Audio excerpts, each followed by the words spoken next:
بنتا ہے پھر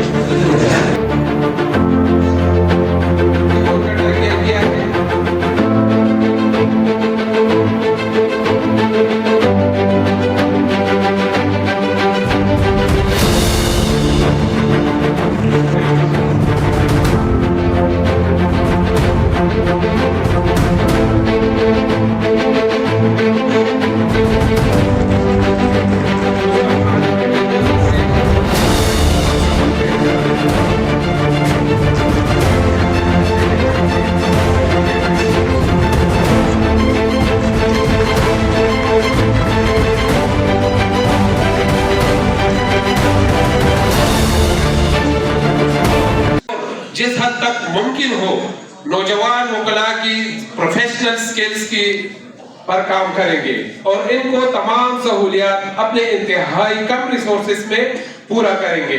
الحمدللہ اپنے وعدوں کی تکمیل میں ہم نے نوجوان وکلاء کے لیے پہلی دفعہ کرمنل اور سیول ایکٹس اکٹھا کر کے میجر ایکٹ تیار کیا جو کہ ٹریننگ لینے والے وکلاء کو بار کی طرف سے مفت فراہم کیا جائے گا. اس میجر ایکٹ میں نہ صرف دیوانی و فوجداری قوانین کو اکٹھا کیا گیا ہے بلکہ اس میں KP کے تمام قوانین کو بھی شامل کیا گیا ہے اور اس میں اپ ٹو ڈیٹ ججمنٹس بھی ہے.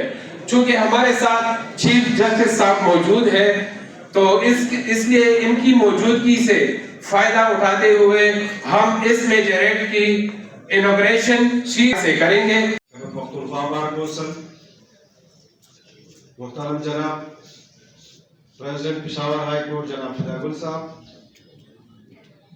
محترم جناب میرے تخت بھائی بار کے پریزیڈنٹ صاحب، مردان بار کے بھائی، نوشہرہ بار کے بھائی، محترم جناب سوار Khan executive member supreme court bar ایسوسی ایشن، جناب شاہد رضا ملک صاحب. اور تو فیئر تو بنتا ہے پھر آپ کی محبت، آپ کی اٹیچمنٹ اپنے ادارے کے ساتھ بداؤے مجھے ستارہ خائص گلو نڈیر دی جولے میں تنگا زبکم کو موڑ لاؤں.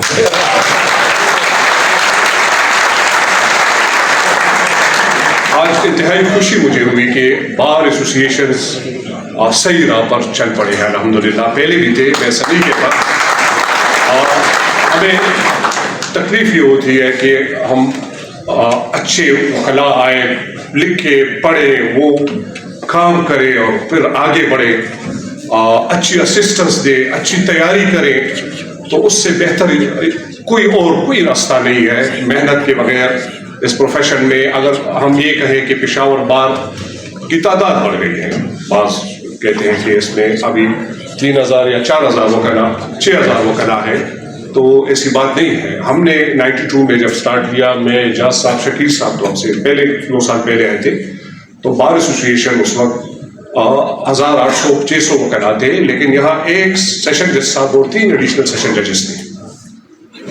آج اور کورٹس کو آپ دیکھ لیں، میرے خیال پہ 20-22 تو ایڈیشنل سیشن ججز ہیں، 30-40 کے قریب سول ججز، جوڈیشل مجسٹریٹس ہیں. لیٹیگیشن جو ہے لاسٹ ایئر پشاور میں آپ کو میرے حساب کے مطابق جو میرے ہیں 60,000 تو صرف پشاور ڈسٹرکٹ پشاور میں FIR رجسٹرڈ ہوئے. یہ تو سچویشن اس طرح ہے، نو کار خرابی کی نا.